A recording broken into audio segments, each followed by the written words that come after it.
in terms of Section 10 of the Constitutional Court Act, Chapter 722, Section 27 of the Supreme Court Act, Chapter 713, and Section 47 of the High Court Act, Chapter 706. The Honorable Chief Justice has directed that the Superior Courts of Zimbabwe shall sit at such places and at such times as specified in General Notice Number 2993 of 2021, and that the first term of such courts shall commence on the 10th of January 2022.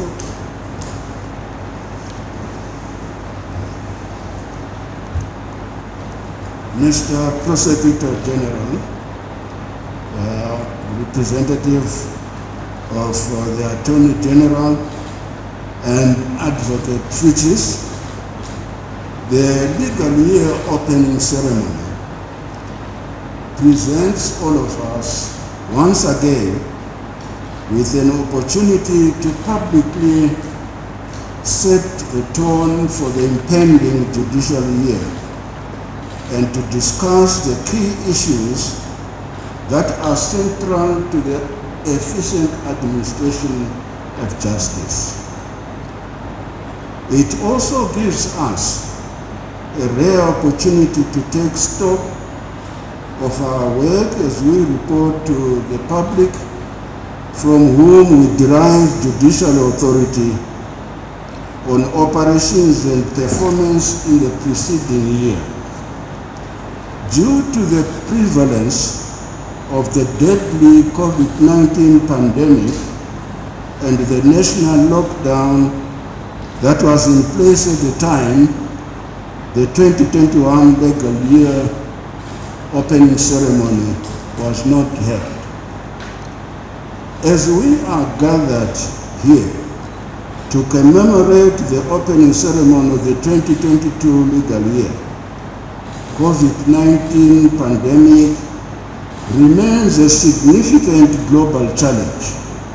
I therefore find it appropriate to say a few words about it in my address.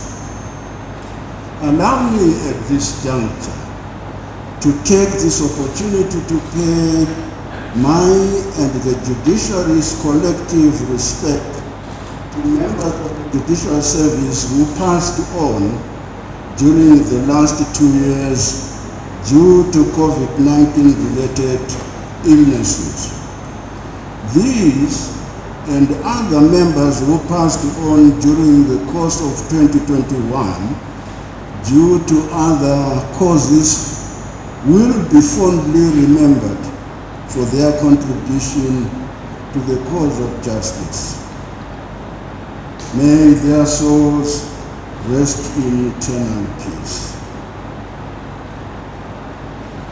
The theme for the 2022 legal year is, I quote, use of technology to enhance efficiency and the rule of law in the judiciary, unquote. The aspect of an efficient judiciary was discussed as part of last year's theme. One reason for reaffirming efficiency is that it is a goal, the achievement and sustenance of which depend on consistent and collective effort by critical players in the justice delivery system. Efficiency and justice go hand in hand. One of the key principles provided for in section 165, subsection 1, paragraph B of the Constitution, by which the judiciary must be guided in the performance of its functions, is that justice must not be delayed. To that end, members of the judiciary must perform their judicial duties efficiently and with reasonable promptness.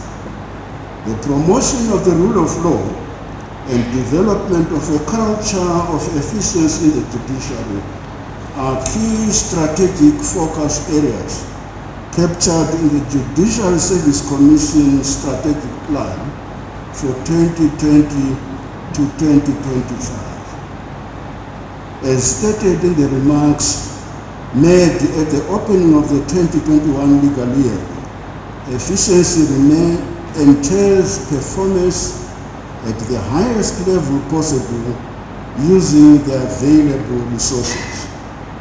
In the context of the judiciary, efficiency transcends beyond the institution's aspirations or the accepted international standards. It is a legal imperative that is imposed on the courts. Section 164 of the Constitution requires the courts, in addition to being independent and impartial, to apply the law expeditiously without fear, favor, or prejudice. Section 190 of the Constitution requires the JSC, among other functions, to promote and facilitate the independence and accountability of the judiciary and the efficient administration of justice in Zimbabwe. This guiding principle has a dual residual role.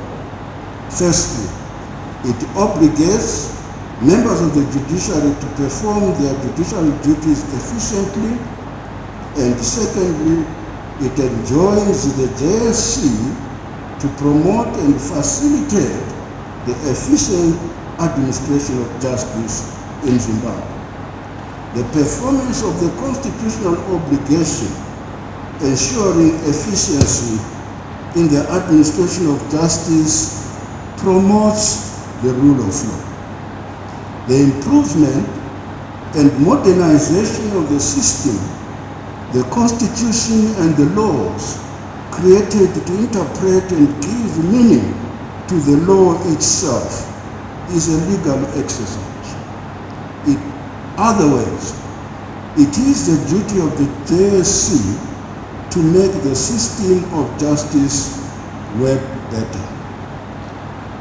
The synergetic relationship between the judiciary and the rule of law has been extensively canvassed in prior speeches. At this point, it suffices to state that the rule of law is a vital cornerstone in the effective functioning of any democratic state. At its conceptual level, it is the antithesis of arbitrary rule. For some, the concept merely has a purely formal meaning. Under this concept of the rule of law, the state must act in accordance with the laws it has promulgated, and these laws must meet a certain number of minimum characteristics. For others, the concept has a wider, more substantive meaning in that it incorporates ideals of justice and fairness. It is on the basis of the latter definition that this year's theme has been formulated. A key component of the administration of justice, which continues to gain prominence and relevance, is the use of technology. It has now been accepted as part of best practices that the use of technology in the justice delivery system would go a long way in enhancing the efficiency of the courts.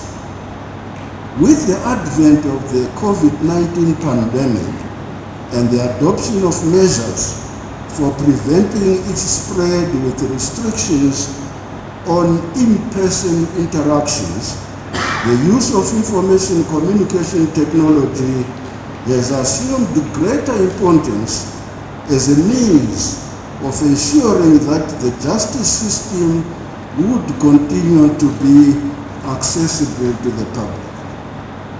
The impact of the COVID-19 pandemic, though traumatic and harrowing in many respects, has revealed a certain truth about the use of technology. Various professions have now embraced digitization in the day-to-day activities.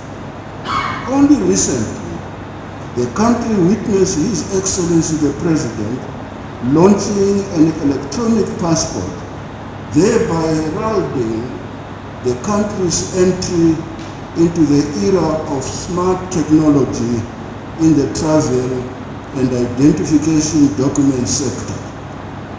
The judiciary appears to have been slow in adopting electronic justice, as it has found comfort in traditional ways of doing things, such as reliance on hard copies of books, allowing of physical appearances in courts, and the filing of physical documents.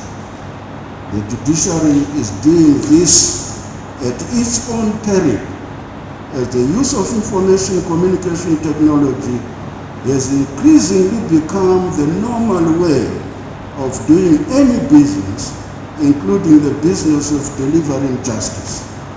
It is important, therefore, to note that there is a formidable challenge ahead of us that calls for a major shift in the ways, the choice of the means by which the objectives of the justice delivery system have hitherto been undergirded. The problems presented to the judiciary by the nature and gravity of the impact on the justice delivery system by the consequences of the lockdown and the restrictive measures put in place by the government to prevent and contain the spread of COVID-19 are enough justification for the reform of the justice system. For the JSC, its constitutional mandate does not involve prescription of policy on matters of the administration of the affairs of the courts only. It includes the duty to carefully select and adopt measures designed to ensure that an efficient administration of justice prevails in the country and is maintained. The use of technology allows reliance on innovative and electronically guaranteed and controlled procedural activities such as virtual hearings, electronic filing, electronic payments, electronic case management, to name but a few. The added advantage of the adoption of an electronic justice system is that technology continues to develop and improve. The cost of accessing justice would depreciate, and by extension, the realization of the rule of law aided. The judiciary ought to be receptive to the relevant technological changes and embrace the benefits of the digitization of the judicial function as the vanguard of the rule of law and the last line of defense in the justice system. Access to the courts should not be impeded merely because of the impossibility of litigants physically presenting themselves in a courtroom. The contemplation of the role of a court in the context of video hearings challenges the holding of the traditional view of a court hearing as a physical assemblage of parties in dispute with their legal representatives and witnesses before a judicial officer in a room officially designated for the purpose. With these considerations in mind, it is important that the judiciary considers the practical import and relevance of the aspect of using technology to enhance efficiency as set out in this year's theme. This in itself is a call to innovate and reconsider the modes of operation that are being used. Positive outcomes are expected to emerge as a result of the use of technology to conduct judicial business. Firstly, the overall performance of the judiciary would be enhanced because of the efficiency brought about by the use of information communication technology. Secondly, there would be uniform efficiency across the different courts, stemming from the use of the same technologies in different courts. In the absence of the use of technology, the efficiency of each court station is dependent on the relative competence of the persons manning it. The flagship activity that the judiciary has taken to enhance efficiency and the rule of law is the Integrated Electronic Case Management System, the IECMS. In the 2021 legal year opening address, it was stated that the JSE had concluded the contract for the implementation of the IECMS with an Armenian company, Synergy International Systems. It was also indicated that the first phase of the system, which will involve the Constitutional Court, the Supreme Court, and the Commercial Court, would be ready for implementation in January 2022. The designing of the system for the three courts is now complete. The process of testing the system by the registrars working with the JSE ICT team and officials from Synergy International Systems has started. It has, however, not been possible to deploy the system in the respective courts by 1 January 2022 as promised because of some challenges encountered during the course of the year which disrupted the work plan.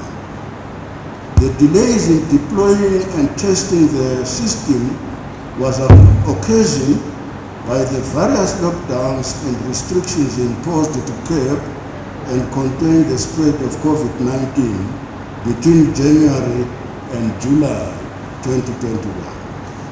The procurement of equipment for the data center that will house the entire system has commenced.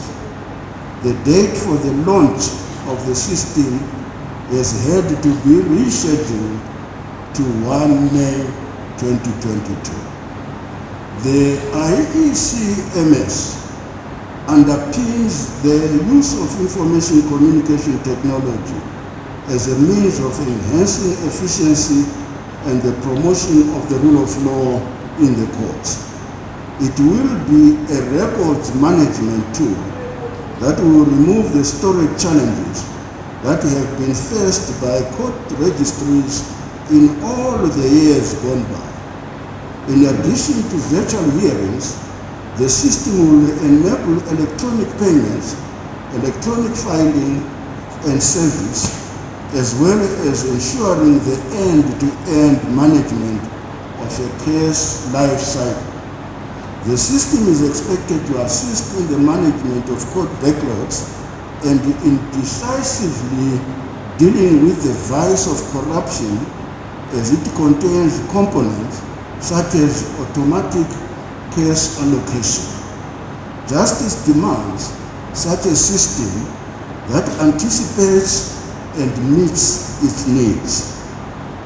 The system also integrates the players in the justice sector. These players are the legal practitioners, the National Prosecuting Authority, the Office of the Attorney General, the Zimbabwe Anti-Corruption Commission, the Zimbabwe Republic Police, and the Zimbabwe Prisons and Correctional Service.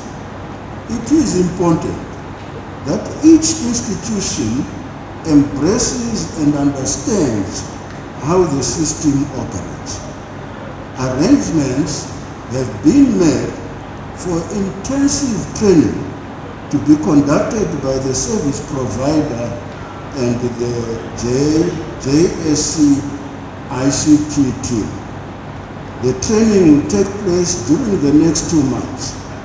The JSC will be requesting each institution to second members of staff who will be involved in accessing and using a system so that they are trained. Filing of documents in the system may be done by using any of the available electronic gadgets such as smartphone, an iPad or tablet, a laptop or a computer. The JSC will be opening e-filing centers at all courthouses. These centers will be manned by skilled members of staff who will assist members of the public to lodge their matters in the system. What this entails is that if one wants to file any matter or document in any one of the 3 courts mentioned above, and one lacks the skill or gadget to perform the task, one only needs to visit a court nearest to where one resides to make use of the e-filing center and equipment at that station. As indicated earlier, a key component of the IECMS is the use of virtual courts. In view of the effects of the COVID-19 pandemic on the justice delivery system, the JSC took the position that the virtual courts be established without delay even before the launch of the IECMS. To that end, the JSC partnered with the UNDP, UNICEF, and the ICJ to set up virtual courts in each of the 10 provincial centers and the High Court. Virtual court equipment has already been installed at the Harare Magistrates Court and at the High Court in Harare. The system connects the 2 courts with Harare Remand Prison. I expect the commission of equipment during the course of this term. The message is that the JSC is now taking concrete action to implement the IECMS as the solution to the problems arising from features of the justice delivery system which have hindered the realization of its maximum benefit by the public it is intended to serve. The public will measure the efficiency of the system by the experiences of the reality of the results of the actions taken. Their adoption and use of the appropriate technology in the delivery of justice does not mean that the system will lose the fundamental attributes of transparency, independence, impartiality, accountability, openness, and ability to present one's case on which it is anchored. It is a fundamental principle of the Constitution that there should be at any given time a system for the delivery of justice which incorporates procedures and processes that guarantee the promotion of these values.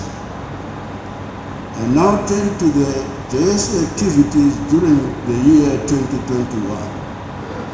The formal separation of the Constitutional Court from the Supreme Court in 2020 was consolidated in 2021 through the enactment of the Constitutional Court Act and the substantive appointment of Constitutional Court judges on 20 May 2021. The 5 Constitutional Court judges appointed are the Honorable Mr. Justice Paddington Garo, the Honorable Mrs. Justice Rita Tambuzai Makaran, the Honorable Mrs. Justice N. Mary Bohora, the Honorable Justice Ben Flatwayo, and the Honorable Mr. Justice Bharat Patel. I would like to publicly congratulate the Honorable judges on their appointment to the highest court in the land. As the first substantive appointments to the Constitutional Court, they carry the heavy burden of meeting the expectations of developing homegrown constitutional jurisprudence, considering the fact that the decisions of the Constitutional Court are final and binding on every person and every institution of government. The substantive appointment of the above 5 judges to the Constitutional Court necessitated the subsequent appointment of 6 new judges to the Supreme Court bench. The judges of appeal appointed from the High Court are the Honorable Mr. Justice George Chiwesha, the immediate past Judge President of the High Court, the Honorable Mr. Justice Alphas Titakunya, the Honorable Mr. Justice Samuel Kudra, the Honorable Mrs. Justice Felicia Chatukuta, the Honorable Mr. Justice Joseph Musapa, and the Honorable Mrs. Justice Moli Mayer. The elevation of these judges to the Supreme Court will ensure that the Supreme Court is in a position to meet the challenges of the rising caseload. I wish to publicly congratulate the Honorable judges on their appointment.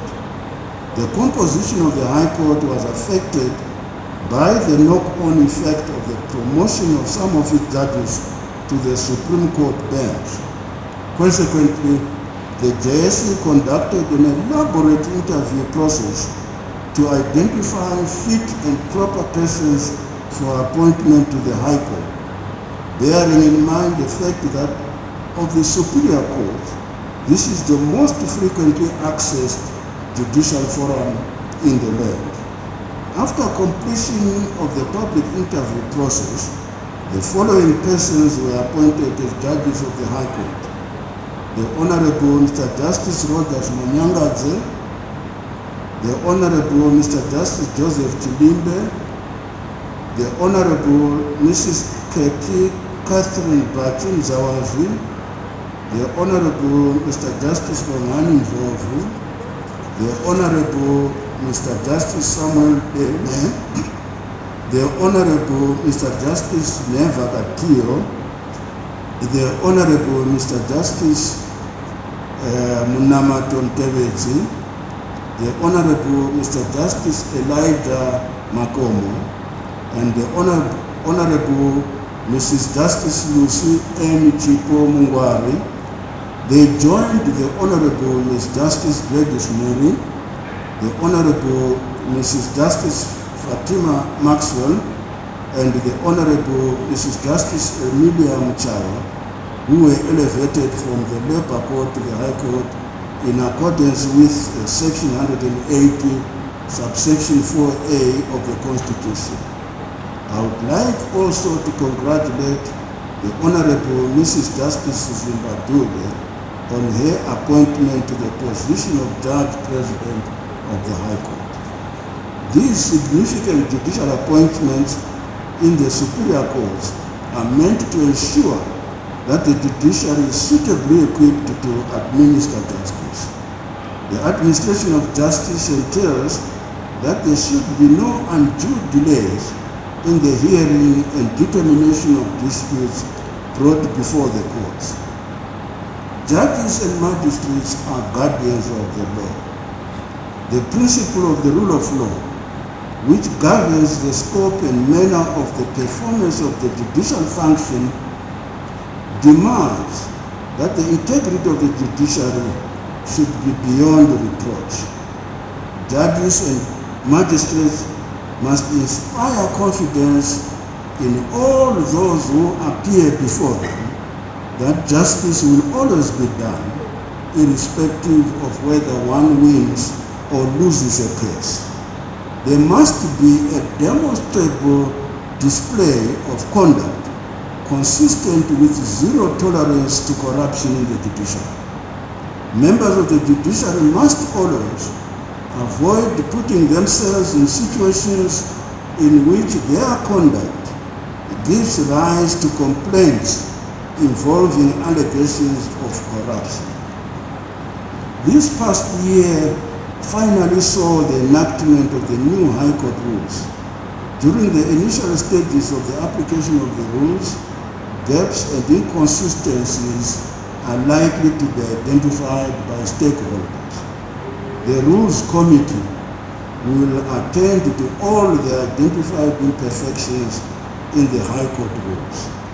I would like to thank the Ministry of Justice, Legal and Parliamentary Affairs, the Office of the Attorney General, the Law Society of Zimbabwe, civic organizations, and other stakeholders who partnered the JSC to review the rules before their enactment.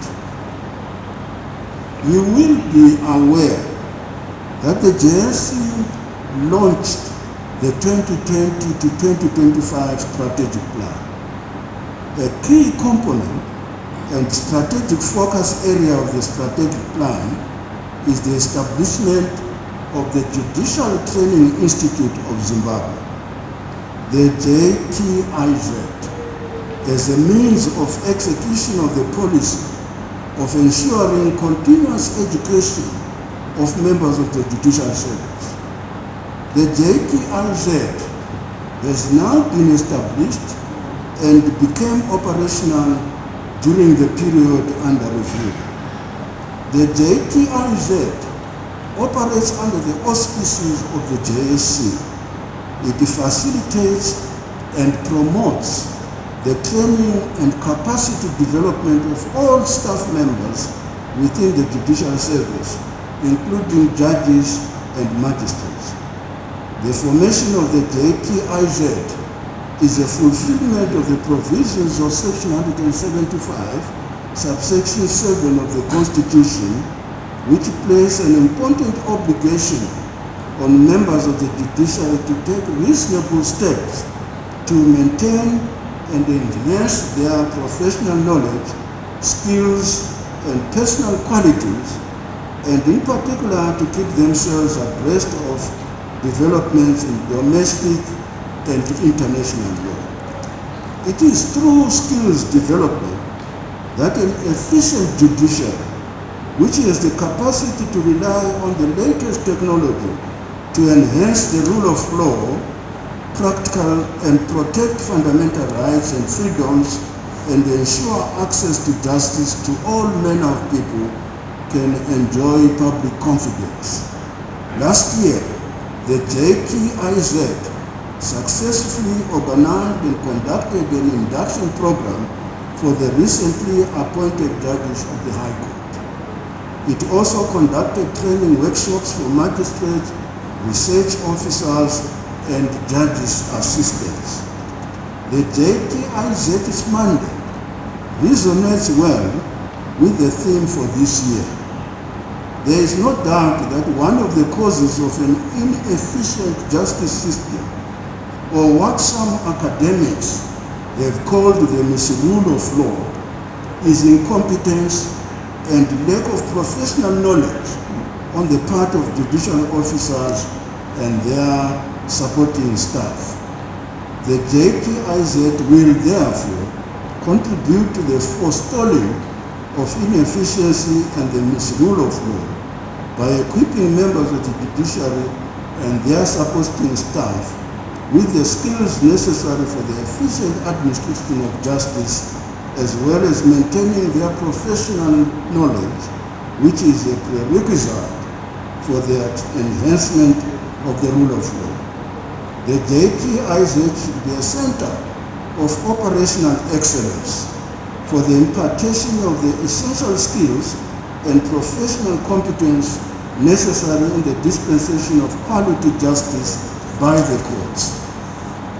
Occupation of public office should never be an end in itself.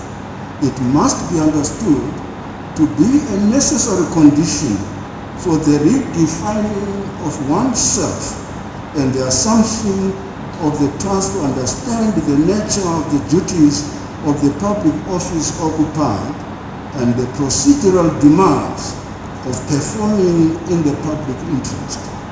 The dynamics of the interaction between the occupant of a public office and the demands of its duties requires continuous training, continuous learning, performance management, and evaluation. I am happy to state that the JSE has already procured a building to house the JKIZ. The year under review saw our jurisdiction co-hosting with the Judiciary of Zambia the Southern African Chief Justices Forum, SAGIF, Conference and Annual General Meeting. This is a gathering of Chief Justices and other stakeholders in the justice sector in the SADC region, where matters relating to the administration of justice and the enhancement of the rule of law in the region are discussed. The annual general meeting and conference were held in Victoria Falls from 23 to 25 September 2021. The conference was premised on the need to promote the use of information communication technology to enhance the efficiency of courts under the theme, I quote, "The Judiciary and Technology in Africa," unquote. The focus of the discussions was the sharing of experiences and knowledge on the use of technology in the courts in the light of the challenges posed by COVID-19 pandemic. 11 Chief Justices and 42 judges from other countries attended the conference. Allow me to express my profound appreciation and indeed that of the judiciary to His Excellency the President, Dr. A.J. Mnangagwa, for gracing the opening ceremony and delivering the keynote address. I also wish to thank the various arms of government, including the security sector, who provided logistical and technical support in the hosting of the delegates and ensured that they were safe throughout the duration of their stay in Zimbabwe. The SAGIF conference was followed by another meeting of Chief Justices and members of the judiciaries in Africa, hosted by the African Court under the 5th African Union Judicial Dialogue in Tanzania. The focus of the discussions was also on the harnessing of the use of information communication technology in justice delivery system to increase transparency. These developments show the extent to which the obligation on every judiciary to adopt electronic case management in the delivery of justice has become an integral aspect of the rule of law. I now turn to the infrastructure development and projects. It has become customary that advantage is taken of this occasion to share with the nation the work that the JSE has done during the year under review aimed at improving access to justice and the administration of justice in general. Allow me, therefore, to share with you some of these infrastructural developments. In May 2021, the JSE completed the construction of a district courthouse in Mount Down. The courthouse was officially opened by the former Chief Magistrate, who is now Judge of the High Court, the Honorable Mr. Justice Mteres. This courthouse is an improvement for the court users and members of staff in Mount Daru from a run-down building which was inappropriate for the delivery of justice to the people in that area. The new building is more spacious and includes access ramps for people living with disabilities and has been fitted with modern furniture and equipment. Since the beginning of last year, the JSE has been working on the refurbishment of Bristol House. The refurbishment exercise is producing a state-of-the-art courthouse which stands ready to accommodate the commercial division of the High Court. The court will be paperless and will deal with commercial disputes only. I am happy to announce that the refurbishment of the building is nearing completion and it will be officially opened this year, paving way for legal practitioners and litigants to experience quality delivery of justice that will be undergirded by the IECMS. Two very important projects in Matabeleland North Province at Lupani and Matabeleland South Province at Gwanda are outstanding. Lupani is a provincial capital for Matabeleland North Province. As commented previously, it was an anomaly that the court structures did not have Matabeleland North as a province. This was rectified in 2019 when it became the 10th judicial province.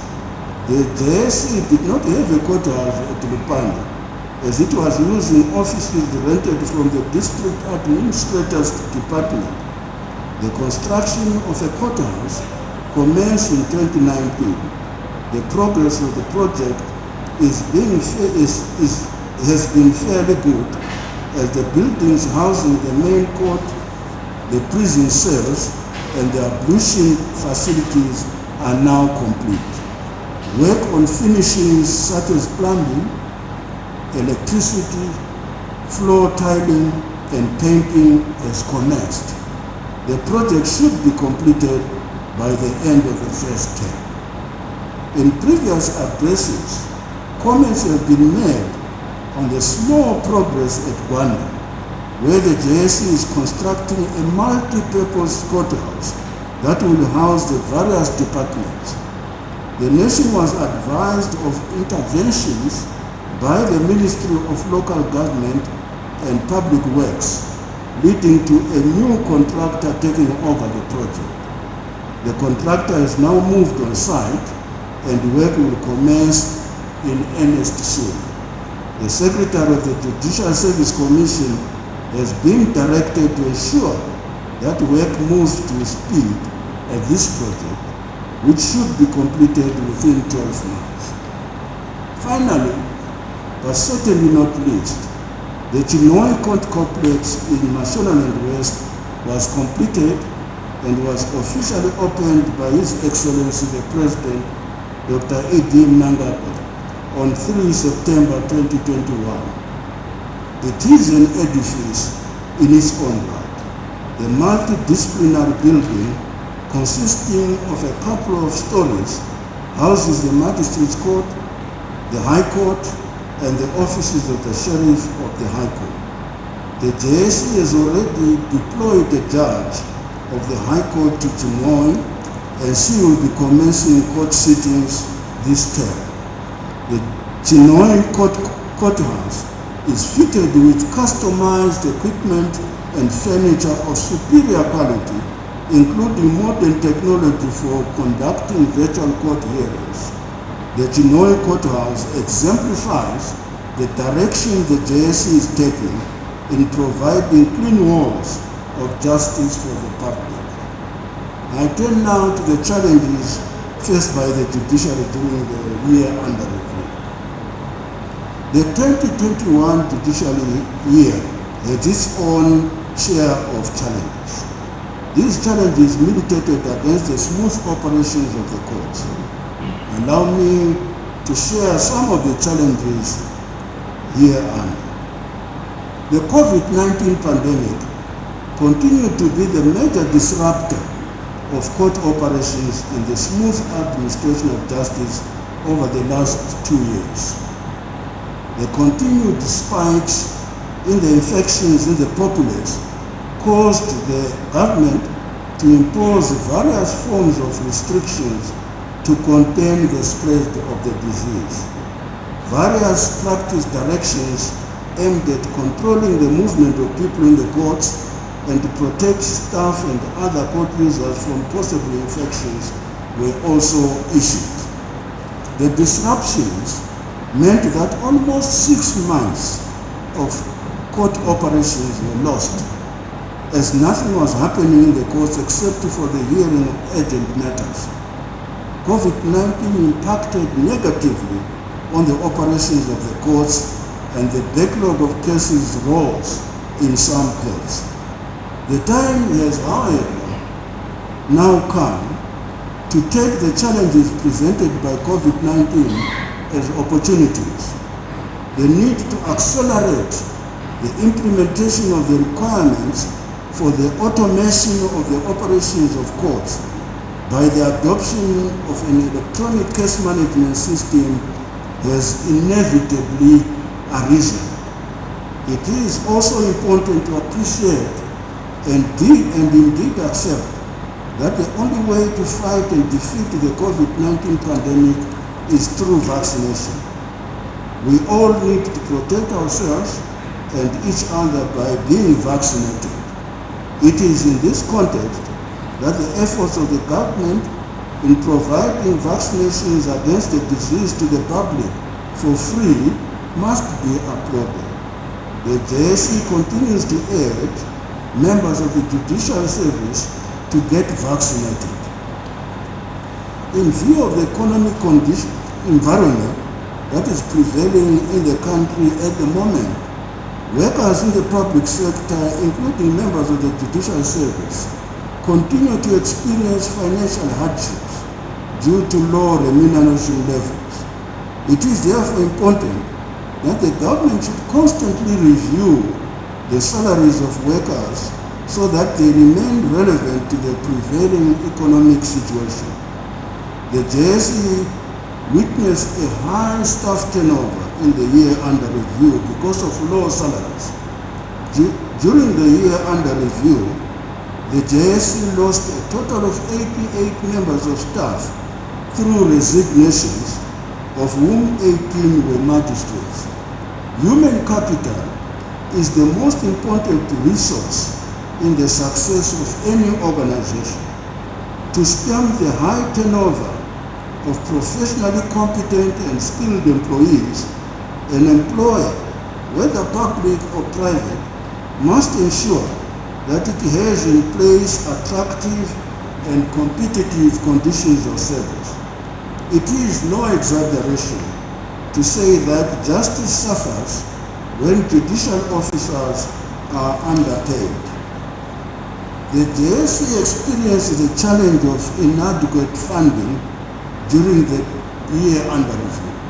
Time and again, a range of the activities that are carried out by the judiciary, from day-to-day administration of the courts to the construction and upgrading of infrastructure, were hindered by the challenge of inadequate funding. In certain instances, the JSE has had to cut down on its operations or rely on support from development partners. It is appreciated that the Ministry of Finance allocates funding to the different arms of the state in proportion to the revenue generated by the Consolidated Revenue Fund.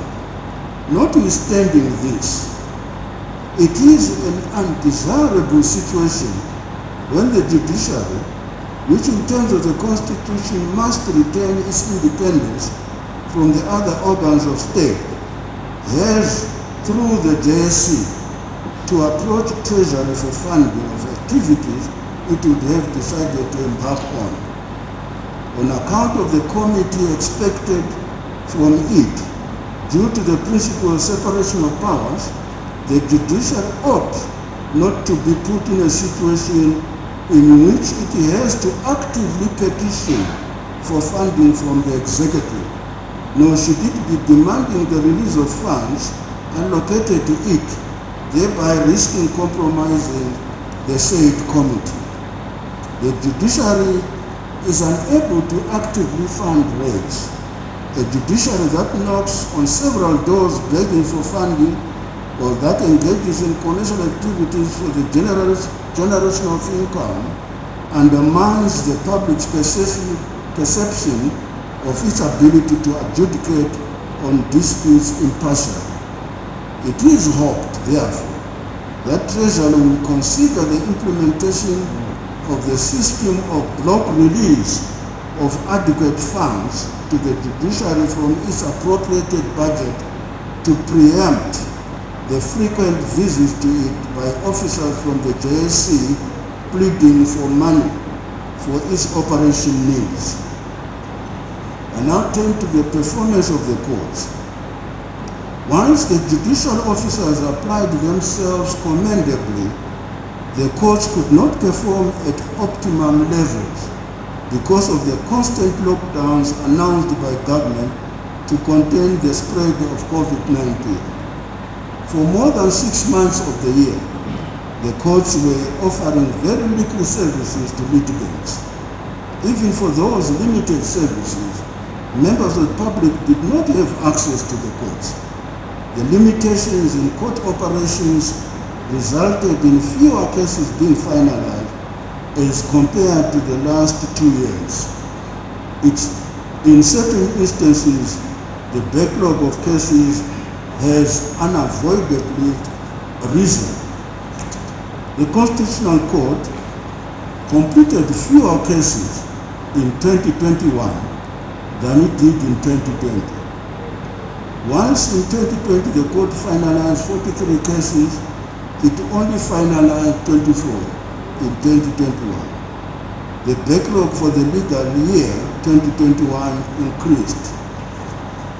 The Supreme Court completed 619 cases in 2021, less than the 788 matters completed in 2020. Whilst the backlog of cases in 2021 is reduced by 100 cases as compared to the previous year, it is not a reflection of better work output of that court, but that the court received fewer cases than the previous year. This is because the court received only 519 cases in 2021, which is much lower than the 733 cases received by the court in 2020. The High Court received 2,864 less matters as compared to the year 2020, which is why its backlog of cases was low, standing at 1,317 cases as compared to 1,724 of the previous year. The matters completed in the High Court were much lower than those completed in 2020. The general performance of the court, therefore, was not as good as that of the previous year. The labor court's performance was similar to that of the High Court, in that it was subdued due to the COVID-19 lockdown restrictions. The court received less cases, that is 1,185 cases compared to 1,469 cases received in 2020, and completed less cases as well if compared with the performance of the previous year of 1,250 cases completed versus the 1,599 cases completed in 2020. In the administrative court, the total workload in 2021 was 63 cases as compared to 89 cases in 2020. Although the court almost completed all cases received in 2021, completed matters decreased by 37% as compared to 2020. 17 matters are being carried over to 2022. The Magistrates Court, the temporal closure of courts at the beginning of the year, as well as from the end of July to August 2021, affected both the number of cases received and the number of cases completed in the magistrates' court. The magistrates' courts are the busiest criminal courts in the country because the majority of all criminal cases are heard in this court. Most of these trials, however, did not take off due to the temporal closure of the courts. This invariably caused increases in the backlog. The regional division of the magistrates' court received less cases in the year under review, that is, 4,063 cases as compared to 5,450 cases received in 2020. Completed cases went down by 938 matters in 2021. The backlog increased by 442. The clearance rate was only 69% in the year under review as compared to 80% in 2020. The criminal court of the magistrates court, the criminal court had 6,618 cases as at 1 January 2021. It received 95,241 matters in 2021 as compared to 77,031 matters in 2020. This resulted in the backlog increasing by 4,545 matters. The clearance rate was 86% in 2021 as compared to 92% in 2020. The civil court had 976 cases as at 1 January 2021. It received 53,165 cases in 2021 as compared to 18,727 matters in 2020. This resulted in the backlog increasing by 1,544 matters. The clearance rate was 95% in 2021 as compared almost nearly to 94.9% in 2020. Conclusion. These statistics on the performance of the courts show that the measures taken to prevent and contain the spread of the COVID-19 pandemic had serious negative effect on the administration of justice during the year under review, as the efficiency of the courts was seriously undermined. This negative impact fortifies the choice of the theme for the current legal year and the message that judiciaries have no option but to embrace technology and the digitization of the justice delivery system. This address cannot be complete without expressing my gratitude to stakeholders who aid the efforts in the administration of justice. These include the Ministry of Justice, Legal and Parliamentary Affairs, the Ministry of Finance and Economic Development, the National Prosecuting Authority, the Zimbabwe Republic Police, the Zimbabwe Anti-Corruption Commission, the Zimbabwe Prisons and Correctional Service, the Law Society of Zimbabwe, and law-based civil society organizations.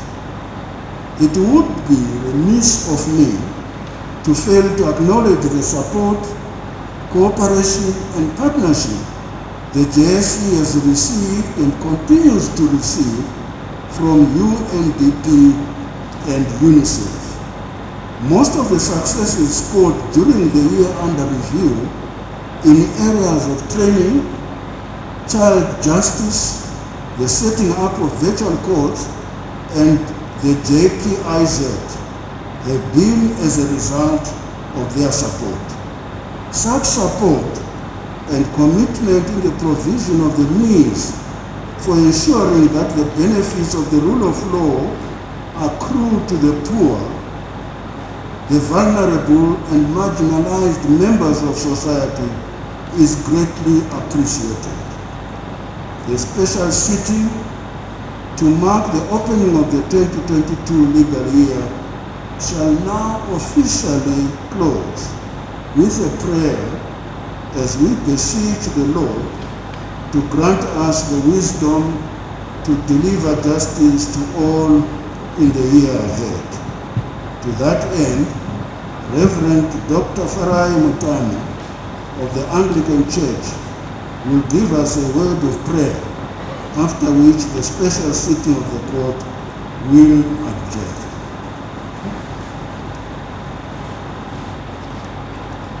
I will take two readings. Ecclesiastes chapter 3 verse 17. I say to myself, God will bring into judgment both the righteous and the wicked, for there will be a time for every activity, a time to judge every deed. Proverbs chapter 21 verse 15. When justice is done, it brings joy to the righteous, but terror to the evildoers. Let us bow our heads in prayer. O God, by whom we are guided in judgment, and who raises up for us light in the darkness, grant us in all our doubts and uncertainties the grace to ask what you would have us to do, that your spirit of wisdom may save us from false choices, and that in your straight path we may not stumble. You who came to set us free, let the shadow of your cross fall upon us in this our hour, that we may wonder at the gift of your redeeming love, rejoice in your resurrection, and be empowered by your Spirit to take up your cross daily and follow you, as we strive to deliver justice to our beloved nation Zimbabwe. Awesome God, show us how to stand with you on the side of justice and of peace. Bless and guide His Excellency, our President Emerson, the three arms of government, that is the executive, the parliament, and the judiciary, in the ways of justice and of peace. Bless and prosper, we beseech thee, our nation Zimbabwe. And the blessing of God Almighty, the Father, the Son, and the Holy Spirit, be among you and remain with you now and forevermore. Amen.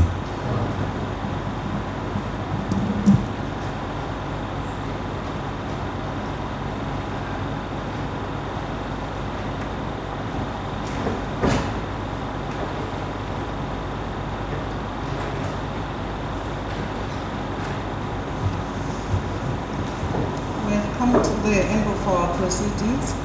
Kindly allow our judges to move out of the court for the first. We are inviting you to the tent outside for refreshments. Thank you.